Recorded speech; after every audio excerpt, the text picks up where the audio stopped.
¿vale? Preguntarnos un poco por eso, por quiénes son los que producen discurso. Y en tercer lugar, el funcionamiento de las empresas informativas, la organización interna jerárquica, autoritaria, machista y heteropatriarcal, las condiciones materiales de producción, conciliación con la vida, división sexual del trabajo periodístico, temas y responsabilidades, y cómo el periodismo, en su vertiente más intrépida, se entiende como una actividad reservada solamente para los chicos. Creo que esas son las cuestiones que hay que preguntarse dentro de las empresas periodísticas, dentro de los medios, y que me parece que son fundamentales. Tengo un mogollón de cosas, pero espero que con estos pequeños comentarios pues ya podamos luego debatir sobre lo que sea y ya se meten conmigo los periodistas chicos que he visto que se reían por ahí. Muchísimas gracias a todos y a todas y gracias a María por empezar. Yo creo que voy a centrar mi intervención entendiendo lo que María ha dicho como un marco, ¿no? Un marco material de cómo se construye precisamente la información, es decir, teniendo en cuenta en qué condiciones trabajamos las periodistas y cómo se construye la información con respecto al mundo que vivimos.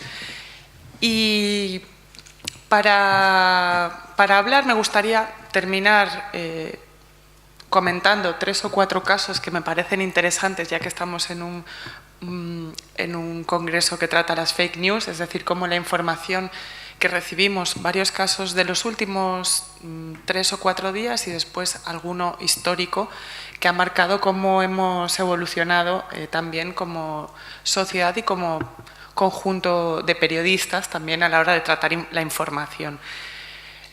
Pero no puedo dejar de pensar en lo que tú ibas a introducir con el vídeo, ¿no? El vídeo del 8 de marzo y las manifestaciones que hemos vivido en los últimos meses, en pensar por qué se dan estas manifestaciones.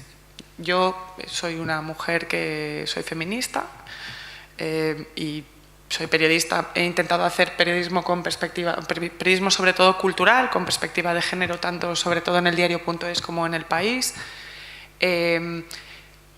Y puedo decir que he sido de alguna manera una periodista oportunista, en el sentido de que veía que había un hueco de informativo del que nadie estaba hablando, que era, por ejemplo, cuando yo iba a cubrir un festival musical como el Primavera Sound, ¿por qué había solamente un 10% del cartel eran mujeres y un 90% eran grupos de hombres, cuando el Primavera Sound, el Sonar o el Sonorama, etcétera, reciben subvenciones públicas y también por parte de subvenciones con respecto a igualdad y que no cumplen, ¿no?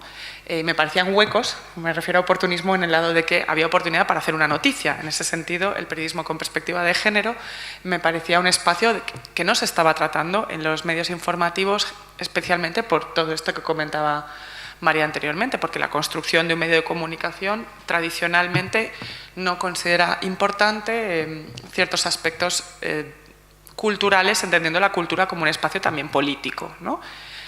Eso para empezar. Entonces, una de las primeras cosas que empezamos a ver fue que había un interés en plasmar la falta de representación, que María lo ha tratado muy bien, ¿no? El hecho de que no se cubren ciertos aspectos, no se tratan cosas que tengan que ver con mujeres o cultura producida por mujeres, como mucho la cultura consumida por las mujeres y siempre de una manera, o muchas veces de una manera de nicho, ¿no? Este es un grupo que le interesa a las mujeres o esto es literatura de mujeres, con lo cual es de categoría menor, de menor importancia,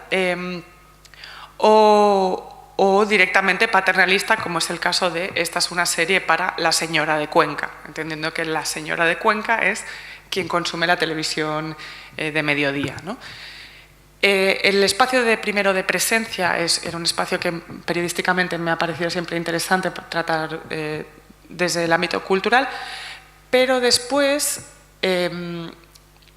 empecé a ver, como con otras compañeras, el tema que me parece muy importante cuando hablamos de las fake news o del tratamiento de la información, que es qué importancia se le da, cuál es la ordenación de la información, que recibimos, especialmente los diarios digitales, que es mucho más cambiante, bueno, ahora que no es un diario digital, ¿no? También es verdad. Pero el tratamiento de la información, y es una cosa que dijo June en un artículo, es importante a la hora de ver qué es lo que está cambiando o qué debería cambiar en cómo consumimos y producimos la información.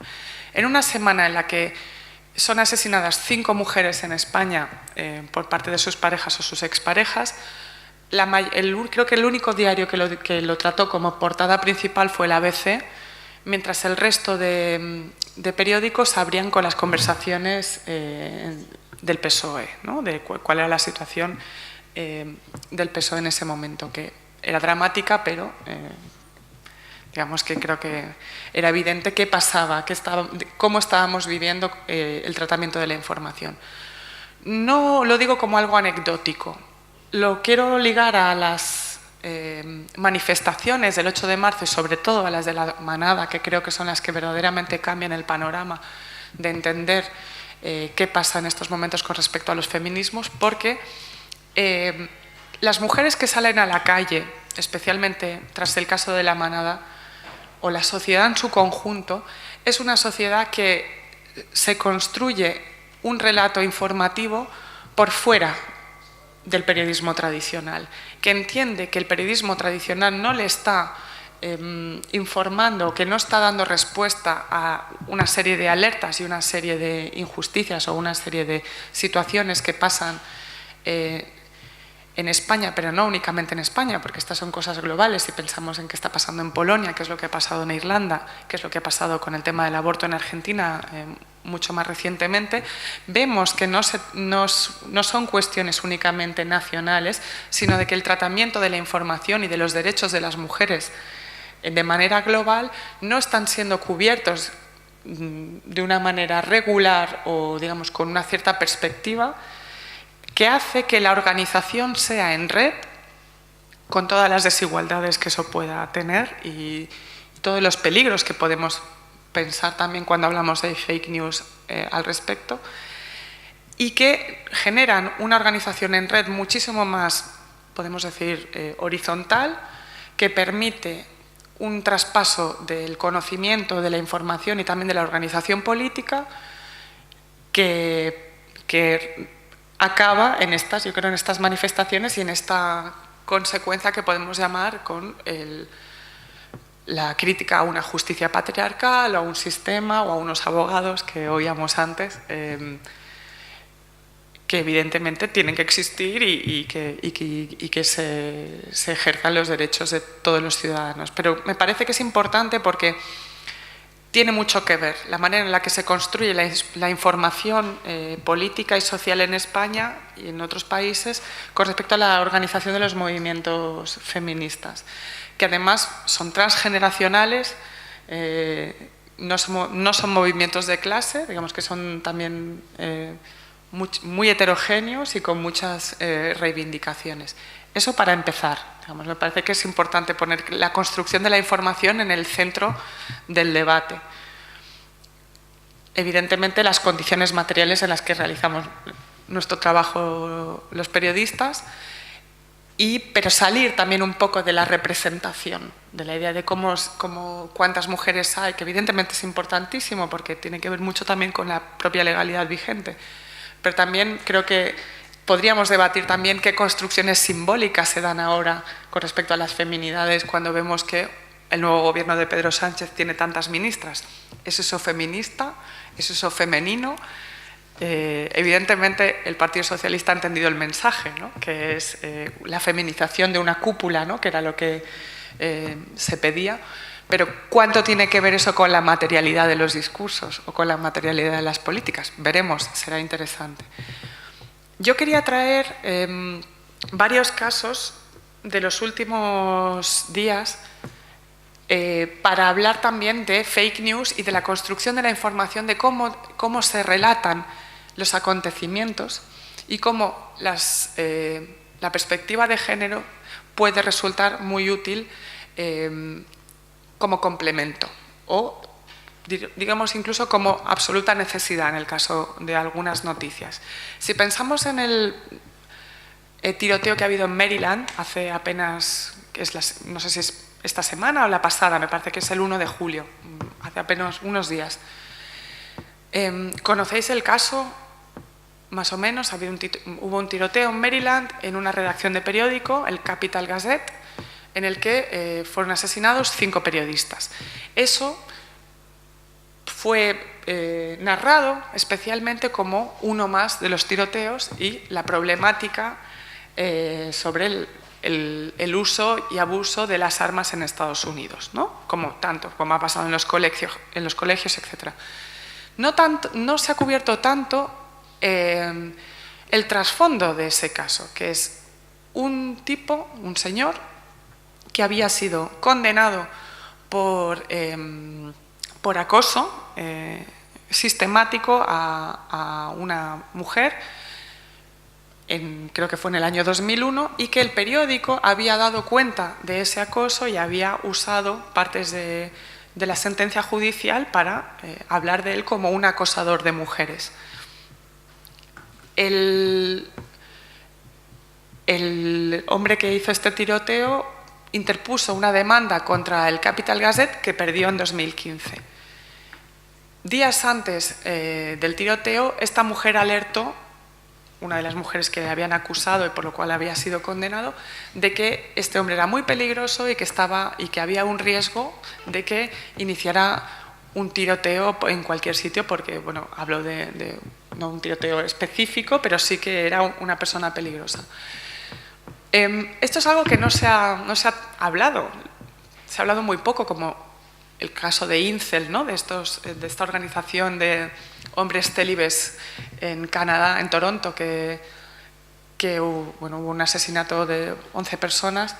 Pero el caso del Gazette, del Capital Gazette, es interesante no únicamente porque no ha sido lo suficientemente tratado, la perspectiva de desde dónde venía este señor y por qué realizaba esta especie de venganza, sino que además tiene mucha relación con la denominada alt-right estadounidense, porque 2 días antes del tiroteo, Yiannopoulos, que es el comentarista estadounidense, uno de los editores del Breitbart, que es uno de los medios de ultraderecha estadounidense, arengaba desde su Facebook, porque el Twitter ya lo tenía prohibido, digamos que se lo habían cerrado, arengaba a la gente a tirotear periodistas.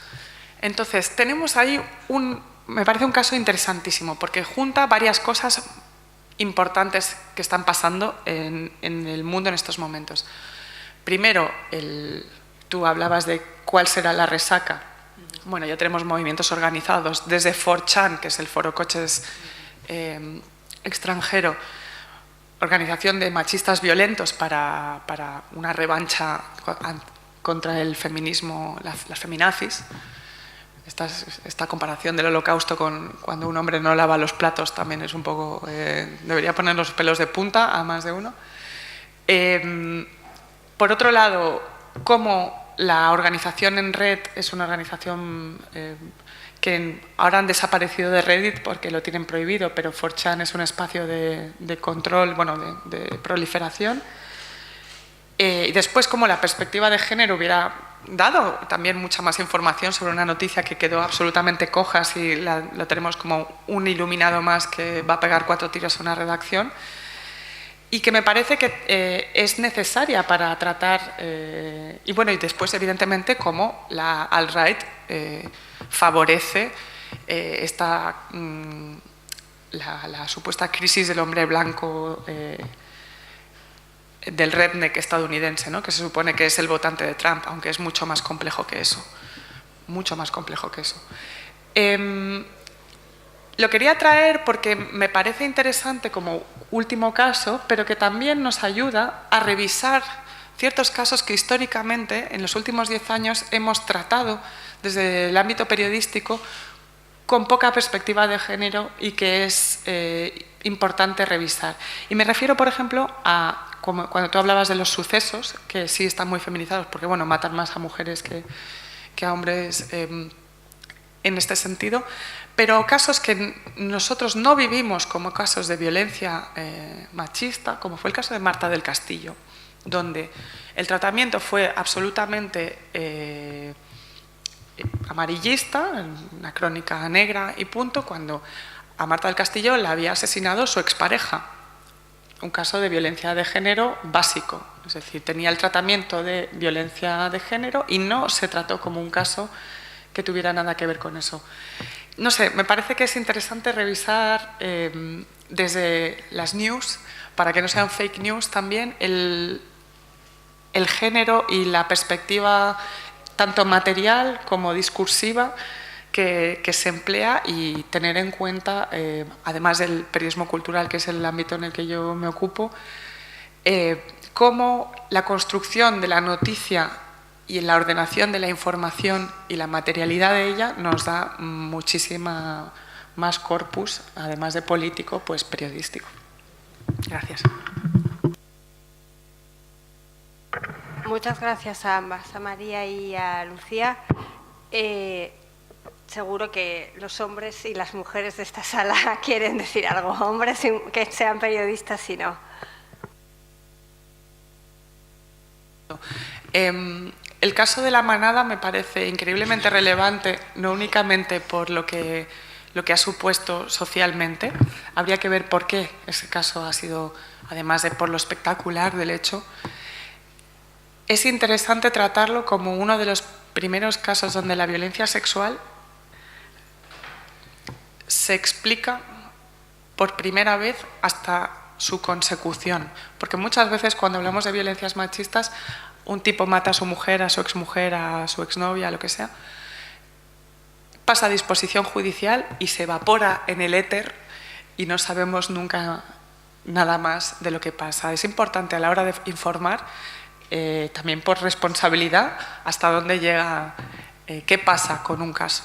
Me parece que el hecho de que alguien pase a disposición judicial y desaparezca de los medios no es responsable, y que el seguimiento de un caso como este, con todas sus dificultades, sus trampas y todas sus situaciones, también nos explica qué es la prisión preventiva, qué pasa con esta gente después y qué consecuencias tiene un acto como ese. Gracias.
Y yo estoy de acuerdo, es interesante. Para mí tiene que ver con la creación de discurso. Es decir, en el momento en el que hay una oleada, una cuarta ola de reivindicaciones y de construcción discursiva con respecto a los derechos de una parte de la población, hay una contrarréplica. Es de baja intensidad, pero es muy dañina porque genera un tipo de discurso que hace debatibles situaciones o delitos que no nos parecían debatibles anteriormente. Es la equidistancia en temas en los cuales la equidistancia es imposible porque estamos hablando de derechos humanos con respecto a inmigración, con respecto a violencias machistas, etc. A mí me parece que es la construcción de ese discurso de equidistancia. De la misma manera que hemos tenido, y no es casual, una serie de medios que han dado una sobrerepresentación de las opiniones de neonazis, ¿no? En la prensa española, de qué escuchan los chavales del hogar social, qué música escuchan, dónde van de vacaciones, y a mí qué me importa. Es decir, la construcción de un sujeto como un sujeto con gustos, con una sobrerepresentación de alguna parte muy minoritaria de la sociedad, nos genera evidentemente un perfil ideológico de por qué, y me refiero a que y ahí no son fake news en el sentido estricto, es simplemente una sobrerepresentación de unos sujetos, ¿no? ¿Cuántas entrevistas nos comimos con Melissa del Hogar Social hace menos de un año? ¿Por qué? ¿A quién representa esta señora? ¿Qué importancia tiene? Lo mismo sucede, pero en el caso de las fake news es evidentemente más lesivo porque es menos evidente y porque genera un discurso de respuesta a quien cree necesitarlo, ¿no? Sí, simplemente que, como un poco por lo que has comentado, Pepe, que hay un Antonio Méndez Rubio de la Universidad de Comunicación de Valencia, justo ha publicado, me parece que ha sido en el 2017, un libro que se llama Fascismo de baja intensidad, y que es exactamente, digamos, lo que se supone que estamos viviendo, ¿no? Esa formulación que la podemos llevar a este terreno, y claro, también con los migrantes y demás, ¿no? Ese ejercicio de poder así, civilino.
Solo una cosa que probablemente Julia Otero lleve razón, pero bueno, como no te había visto hablar antes, por las formas podría entenderse en la charla que has dado, o sea, podría corroborar, ¿no?, esa idea de Julia, y sobre todo por cómo has intervenido ahora en esa idea de la aportación personal. Voy a dar un testimonio, ¿vale? Esto me ha pasado a mí, eso es tan feminista que no me extraña que también en la idea de que te propongan trabajar en una tertulia y que de alguna manera primero veas la dificultad, luego digas, esto me lo voy a tener que preparar mucho.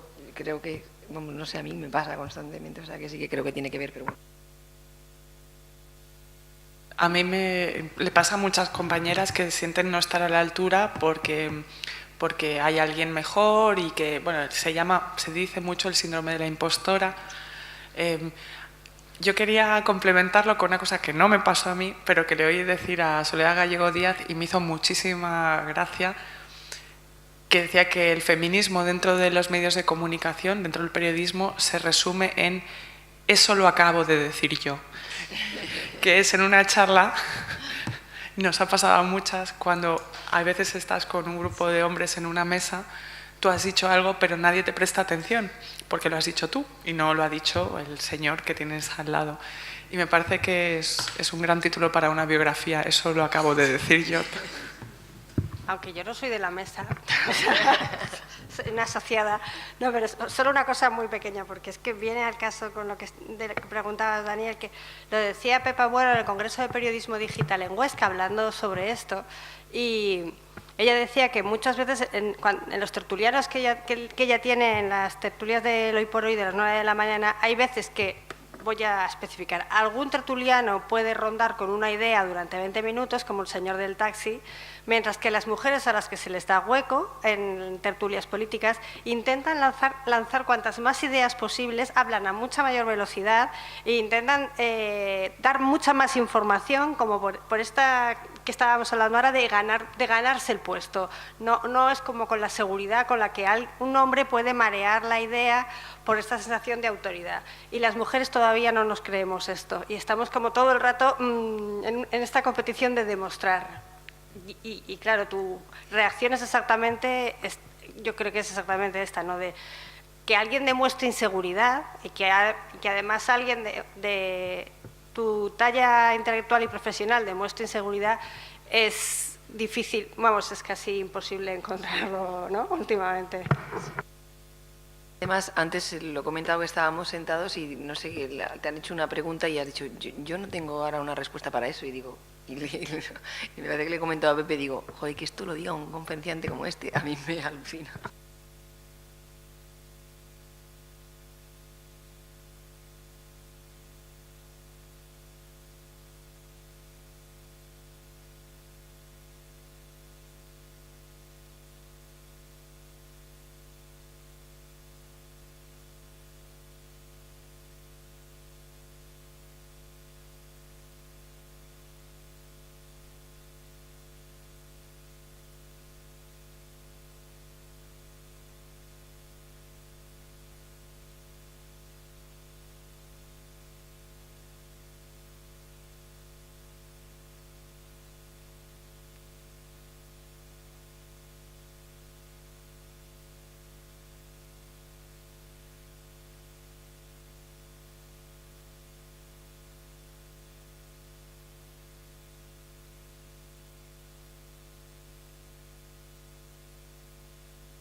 Sí, pero yo creo que eso es, una cosa es no sé si voy a estar a la altura, y la otra cosa es la programación cultural, académica o periodística. La falta de representación de mujeres en los espacios de opinión creo que no tiene que ver tanto con el síndrome de la impostora, con que a la gente le resulta difícil pensar en nombres de mujeres porque hay pocas mujeres, cada vez por suerte hay más, en espacios de opinión. Pero hay listas de comités de expertas en muchísimos espacios informativos, y yo creo que no puede significar una excusa lo digo en general porque yo programo cultura y lo hago con, digamos, con mayoría de mujeres, porque también precisamente para que sean plataformas de reconocimiento de profesionales. Pero lo que pasa muchas veces también, que es una perversión, es que te llaman para hacer de mujer. Una cosa que decimos con una amiga, que cuando hacemos deforme semanal nos reímos y decimos, oye, ¿te han llamado para hacer de mujer? Pues a mí esta semana me han llamado bastante para hacer de mujer, ¿no? Que eres la cuota de una mesa, y que no importa quién seas. Yo he rechazado ponencias porque me parecía que no estaba ahí por lo que aportaba discursivamente, sino porque me estaban llamando precisamente sin que yo importara, ¿no? También es algo que a veces antes aceptaba precisamente porque pensaba que tenía que estar, ¿no? Y dar voz a... Pero me gustaría que me llamaran ¿no? Me gusta que me llamen por las cosas que hago. Llámame locas. Por tu apellido, Lucía.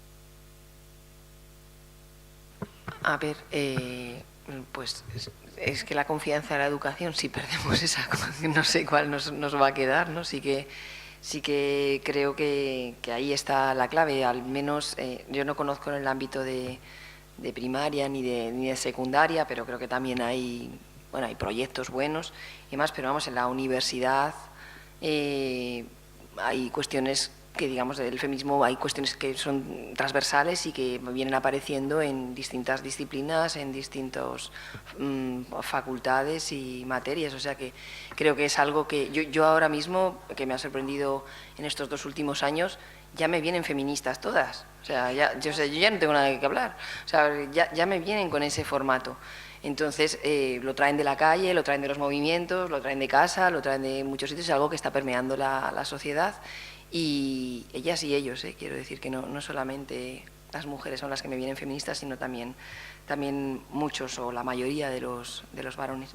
Y creo que esa labor poco a poco se está realizando, confío que así, en la educación y en la cuestión legal, que es lo que ahora también está en Solfa y que es ese otro apoyo, esa otra institución que tenemos que temer, pero en la que tenemos que confiar, ¿no? Que decían antes. Creo que la información se da, pero creo que se da de abajo hacia arriba, curiosamente, no a la inversa. O sea, no es un tema que permea desde la institución y acaba afectando a la población. Es al revés. Yo creo que a día de hoy quien no sabe lo que es el feminismo, en vez de eso, ¿no?, de feminazis y tal, es que no es un ciudadano responsable. Es decir, si no se entiende que estamos hablando de cuestiones básicas de derechos, realmente no sé en qué sociedad viven. Creo que la gente se informa, aprende a informarse a través de los canales. Otra discusión es si